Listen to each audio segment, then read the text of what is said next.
Yo, what's up semuanya? Di video kali ini gua masih akan membahas mengenai mouse gaming low budget di range harga 200 sampai 250.000, dan video kali ini gua akan mencoba review mouse dari Digital Alliance, yaitu Digital Alliance G8 Revival. Seperti apa mouse ini, performanya dan lain-lainnya.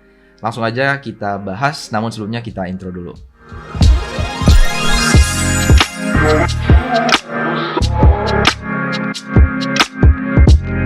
Ya, seperti biasanya untuk video kali ini gua nggak ada video unboxing karena isinya juga nggak banyak. Di dalam busnya ini cuman ada mouse-nya sama kartu garansi. Jadi kita langsung aja ke pembahasan poin pertama seperti biasanya, yaitu bahasa desain.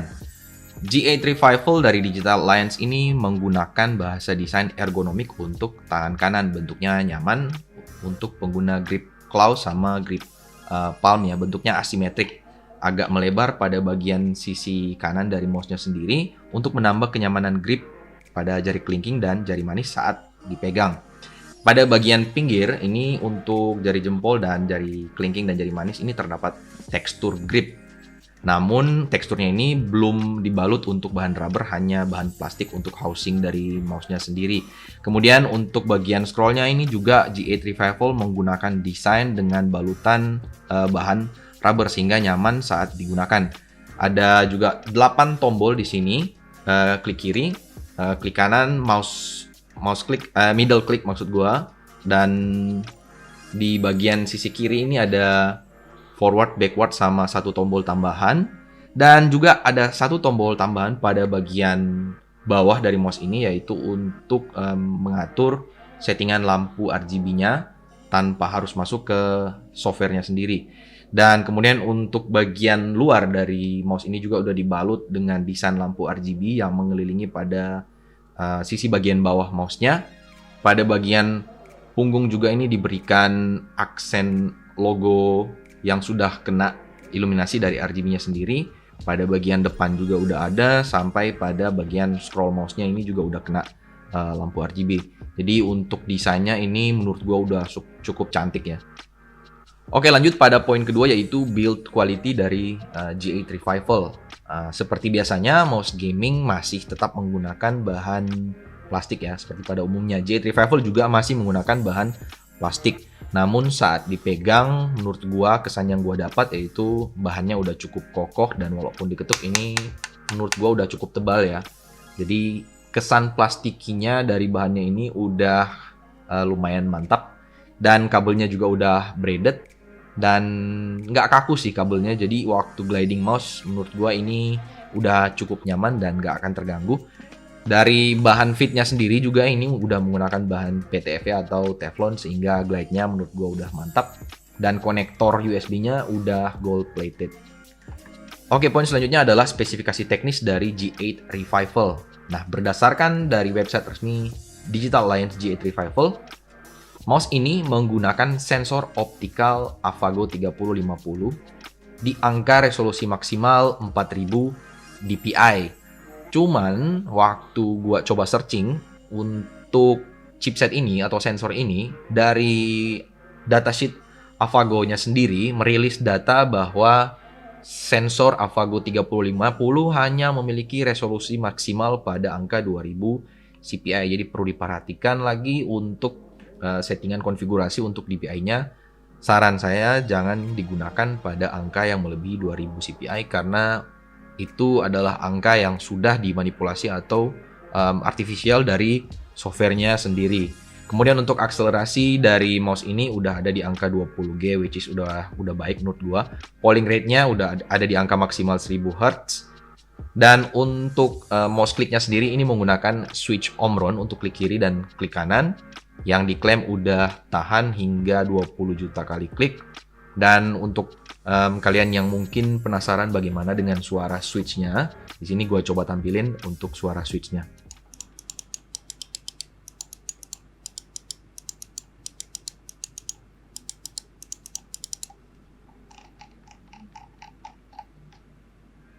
Dan untuk panjang kabel dari mouse ini sudah ada di angka 1,8 meter yang menurut gua standar dan udah cukup panjang ya menurut gua. Berat mouse. Nah, untuk berat dari mouse G8 Revival ini ada di angka 123 gram yang kalau untuk gua ini kurang cocok. Gua lebih suka mouse yang berada di angka 60 sampai 80-an gram. Tapi sekali lagi mungkin berbeda dengan teman-teman yang lain. Dan satu hal lagi dari spesifikasi teknisnya, G8 Revival ini sudah support untuk software customization. Nah, untuk software customization dari G8 Revival, dari softwarenya sendiri ini ada fitur untuk customization, pengaturan masing-masing dari setiap fungsi tombolnya bisa diatur sesuai dengan keinginan teman-teman mau digunakan untuk apa. Kemudian untuk softwarenya sendiri juga sudah memiliki fitur pengaturan DPI dengan 4 pilihan yang bisa disesuaikan masing-masing dengan lampu indikator atau warna indikator RGB yang berbeda. Jadi ada 4 settingan, masing-masing memiliki warna yang berbeda sesuai dengan pengaturannya. Seperti ini misalnya, kalau diganti untuk settingan DPI-nya, warna pada logo akan berubah sesuai dengan settingan yang dipilih teman-teman. Jika diganti dengan yang lain, warnanya pun akan berganti sesuai dengan warna yang dipilih. Seperti teman-teman lihat pada gambar, ini saat ini berada di settingan tertentu pada lampu berwarna hijau. Untuk settingan lainnya, dia akan berubah pada lampu berwarna biru. Ini bisa diganti sesuai dengan keinginan teman-teman. Kemudian untuk lampu RGB pada bagian bawah, depan sampai pada sisi depan ini bisa diatur ada 11 mode ya, ada 11 mode pattern RGB yang warnanya juga bisa disesuaikan pada softwarenya. Yang terakhir ada pengaturan makro. Buat teman-teman yang doyan dengan pengaturan makro atau butuh pengaturan makro, G8 Revival sudah support untuk pengaturan makro lewat softwarenya. Nah, bagaimana dengan pengalaman gua atau performance dari mouse ini saat digunakan? Sebelumnya mouse ini udah gua pakai mungkin sekitaran seminggu. Jadi kesimpulan yang gua dapatkan untuk G8 Revival adalah pertama glide-nya dulu. Glide performance dari fitnya nggak ada masalah, udah enak, gesekannya juga udah cukup nyaman saat digunakan. Sensornya pun nggak pernah ada masalah dengan spin out saat melakukan flick. Kemudian untuk gerakan slow juga saat digunakan, ini sensornya udah cukup akurat dengan jitter yang sangat minim selama berada pada settingan maksimum DPI 2000 DPI ya. Switch-nya pun nggak pernah ada masalah saat digunakan, nggak pernah ada pengalaman double click untuk switch-nya. Hanya saja untuk ukurannya, mouse ini kurang cocok di tangan gua. Tangan gua mungkin masuk di kategori tangan yang lumayan kecil, jadi sementara gua biasanya menggunakan grip claw ya. Jadi untuk mouse ini nggak cocok untuk grip claw dengan ukuran tangan gua. Ini mungkin lebih cocok untuk ukuran palm. Tapi untuk teman-teman yang mempunyai ukuran tangan yang lebih besar dari gua, mungkin ini bakalan cocok-cocok aja. Dan kemudian beratnya, gua nggak terlalu suka dengan berat 123 gram, tapi mungkin bisa berbeda dengan teman-teman yang lain yang mungkin nyaman-nyaman aja dengan berat 123 gram ya. Tapi untuk overall, selama pemakaian, mouse ini udah terbilang mantap di angka 245.000 yang dibanderol oleh Digital Alliance di marketplace-nya. Dan kemudian untuk polling rate-nya juga, gua coba tes menggunakan websitenya dari Zowie Bengki. Gua coba di angka 500 Hz dan 1000 Hz. Polling rate-nya ini agak kewalahan untuk mencapai angka yang kita coba setting. Namun menurut gua sih ini minim ya. Nggak terlalu berasa, tapi udah cukup mantap lah. Udah cukup mendekati untuk angka polling rate yang kita sesuaikan. Kemudian untuk akurasi dari DPI-nya pun, setelah gue coba lewat website Mouse Sensitivity, ini udah cukup mantap, udah cukup akurat sesuai dengan angka DPI yang kita sesuaikan.